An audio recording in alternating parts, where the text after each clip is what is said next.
Okay. Well, welcome to Talk number 6, everybody. Today, we actually have a guest that I've been looking forward to. We got Craig Stevens from Dubicars here today. And Craig has actually had 3 careers, which makes him probably sound older than he is. But he's worked actually in very exciting companies. Auto Trader in the UK. BookMyGarage, I had to look that one up, to be honest. I don't know that business. You can tell us a little bit more about that in a minute. And then right now, you're the CEO of Dubicars, Dubai's or the UAE's second or first biggest automotive market. I think it's the first, right? And you're taking that crown in the last few years through consistency and a focus on business, which is impressive. I must say that, Craig, been following your business for a while, and I find it very interesting what you do there. So welcome to today. Thank you very much. Do we talk about the World Cup yet or not? Oh, please don't. Okay, we won't mention the World Cup. Yes, well, thank you for the invite and thank you for the very kind words you said there. Yeah. So looking forward to unpacking some of this in the podcast. Great. You've actually been one of those people that you've always gone against the grain a little bit. You've invested and grown businesses in downturns or right out of a crisis. And you've done that in the COVID times here in Dubai, especially with Dubicars. You've done it before in your Auto Trader times when actually everybody went digital. You brought Auto Trader back digital then, and now it's the market-leading platform.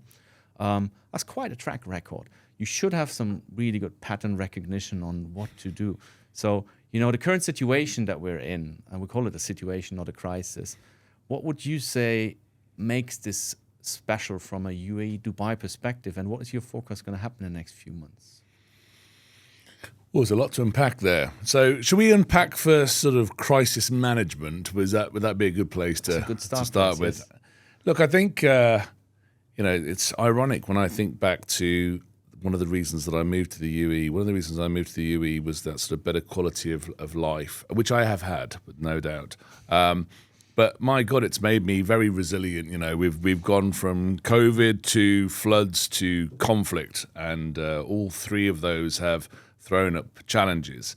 But I guess, look, I think if I think back to what is it that I do as a leader when these things happen, I think I've got a playbook now that I kind of go to, and I think what I think number one is you've got to look for the opportunity in the crisis, right? Because it's very easy to panic and be concerned, but every crisis, every challenge, there is an opportunity, and you may not see it immediately, but if you search for it and you think it will be there is something there.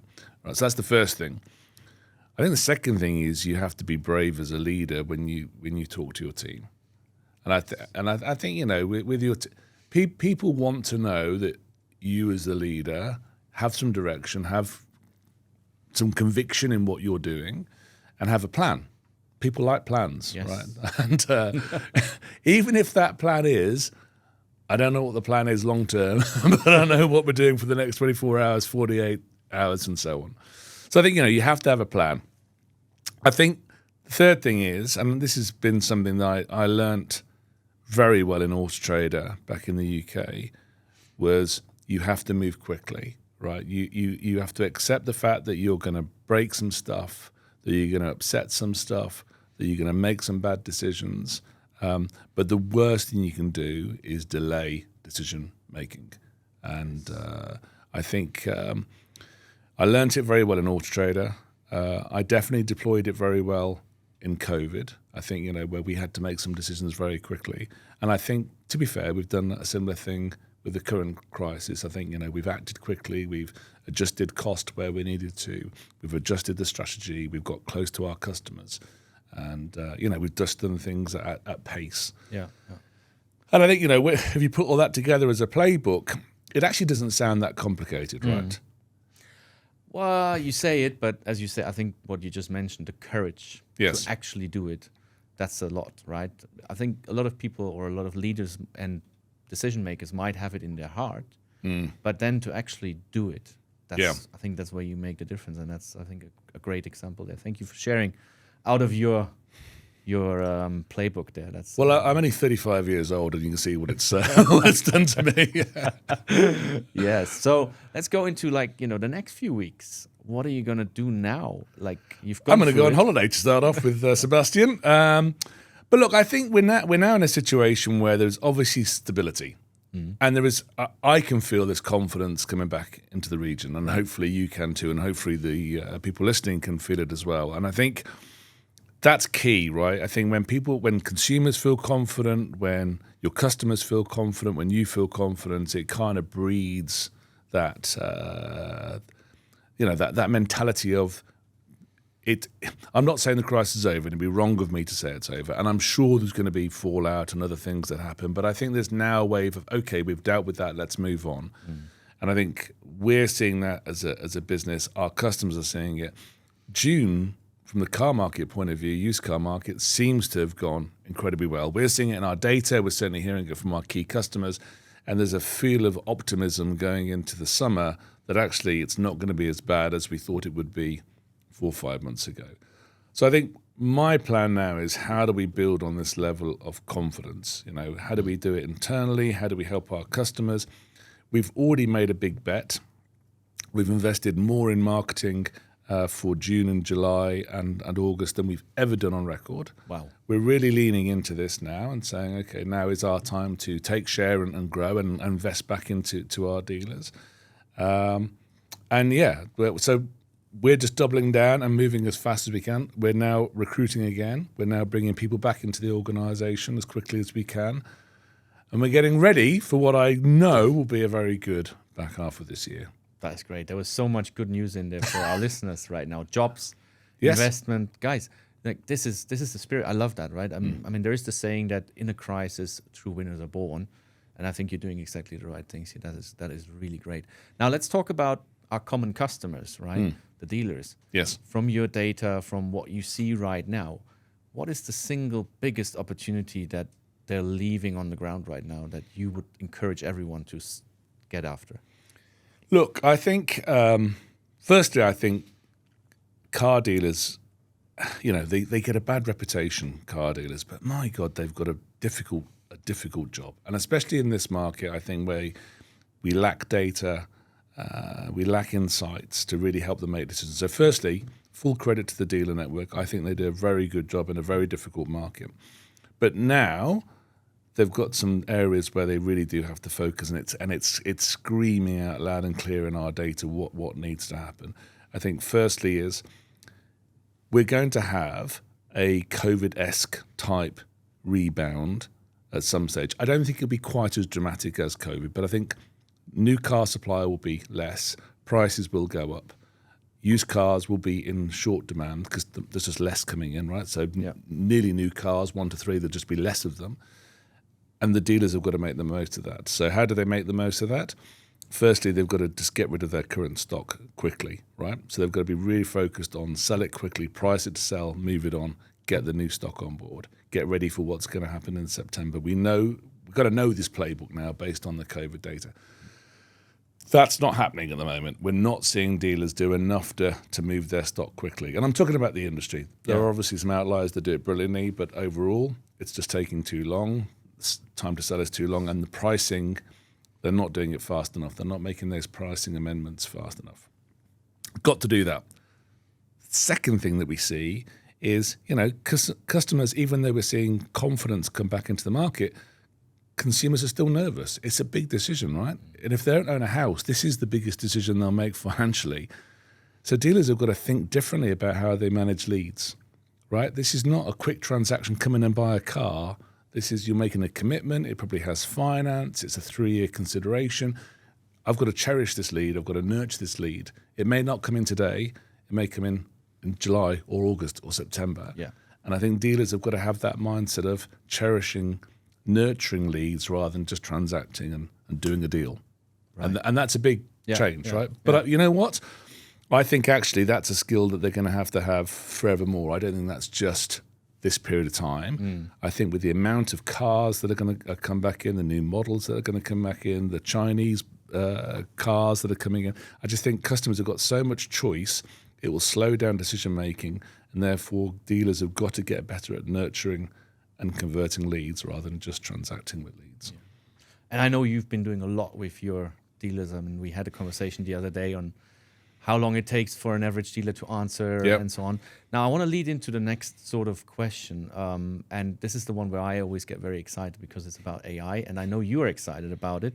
And it's probably going to change all our work in the near future quite dramatic, but especially that nurturing and fostering of leads. I think it can help a lot. And I know you've been experimenting. Can you share a little bit of, what are you doing with the dealers? What sort of timelines are we looking traditionally? And what are you aiming at with the dealers?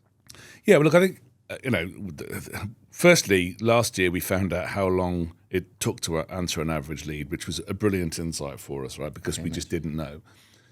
And it was over 11 hours, was the average time our dealers were taking to respond to a lead. And again, I'll caveat it, there are some outliers that do it brilliantly in minutes, but on average, it was taking 11 hours. We've now got it down to 3 hours on average, still way too long.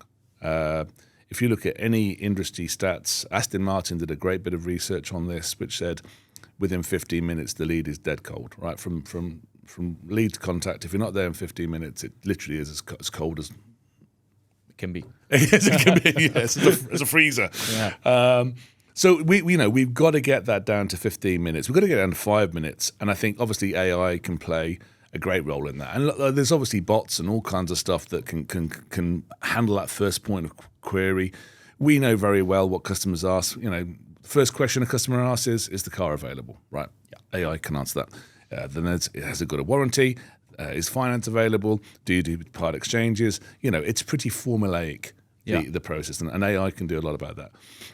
We are dealing with that with AI, and we are working with Census about building a tool. I know you're working with those guys as well. Yes, very good, by the way, very good. Well done, Kevin. But I think that's only part. That's part of it, right? I think where we see the opportunities. Firstly, dealers are pretty inefficient when it comes to process because they just have to deal with multiple systems. I mean, there was a study in the US that said an average dealer in the US was dealing with 32 different bits of software, right? Yes. 32, right? So they had the OEM software, they had the dealer software, they had the CRM, they had the stock management, parts, the tires, yeah. And none of them talk to each other. Mm-hmm. AI can do a great job, I think, in making those systems talk. I'm not saying we're going to do all of this, but we're going to do part of it in terms of how we can help the systems talk and connect and how we're going to use data to drive that. I think the third thing is, how do we just look at the repetitive tasks that a dealer has and just make them easy, right? Because there's lots of repetitive tasks. Yeah. Everything from how they manage photography and how they manage descriptions and how they manage pricing and how they manage leads. There's a lot that AI can do to do heavy lifting that then gives them time back to think about how they put more value back into their business. So that's how we think about it at the moment. Okay, that's great. Great news there. And actually, it's going to help the dealers really focus on what you said before, sell the cars, right? Yeah. I mean, that's where we need to go. Now, let's talk about the other little dimension that is going to be interesting from your part. AI is going to enable a lot of people to enter a market with new ideas, and you're going to see more competitors coming up yet again. What are going to be the fault lines for these businesses that come out with brilliant new ideas, in your view? And how are you going to prepare for the one that actually might surprise you and bring something that you haven't prepared for? Yeah, I mean, look, 100%. I mean, realistically now, someone can create an app in their bedroom in a couple of hours and have it on the market, right? So that's technology itself is no longer a strategic moat in a business. You have to think way beyond that. So look, I think about the direction we're going in as a business, and I think it probably AI accelerates our thinking around some of this rather than changing our thinking. Mm-hmm. So our first thinking is data, right? You've got to have an amazing data set. Yeah. If you don't have an amazing data set, then AI will be rubbish in, rubbish out. Yes. So first thing is, how do we get amazing data. And of course, you know about where we're going with data. Yes, I know. And it's a massive job we've taken on here, but we're almost there. All our stuff is almost now mapped to the data database. It has the additional 127 data points. We will get there over the next month or so. So data is absolutely key. The second thing is, how do we make sure that our dealers are using our products and services brilliantly with minimum effort, right? And that's where we're going to use AI to accelerate that. So actually doing business with Dubicars will be easy. That's got to be our motto, right? Yeah. We've got to be easy to do business with. And I think we're a long way on doing that. And then you think about the last thing is, well, you've got to have a brand, right? Because you can have the technology, but you've got to have the brand. And we are starting this year with our brand investment, and we will be down the Shakeside Road. We will be on the radio, and we will be pushing our brand and telling people why we're the right business to be doing business with. Right. So are we going to see a Craig version of Alfred? Well, I've got the glasses, haven't I? Yes. Well, maybe. Am I going to be an Alfred? No, I'm not going to be an Alfred. Right. We'll be far more sophisticated, I think, in the way we do it. But I'm looking forward to it. I think it's going to be a lot of fun. We want to work with our dealers on this as well, so they feel like they're part of our marketing because they are our business, right? Yeah, absolutely. So, they should be multipliers for you. Yeah, exactly. Yeah. Cool, Craig. That was such a refreshing conversation, as I anticipated, and great to hear that you're actually doing what every good business out there should be doing right now. Actually, engage in AI, use it to your advantage, and use it to accelerate your business. But don't forget your foundations and everything else. The last 30 seconds of these podcasts are always for you. And a message to our listeners, there's your camera, it's yours. I would say this market is incredibly fragmented and it is very volatile and it is changing rapidly. And what we're doing as Dubicars is we are creating partnerships, long-term partnerships based on trust, transparency, and data.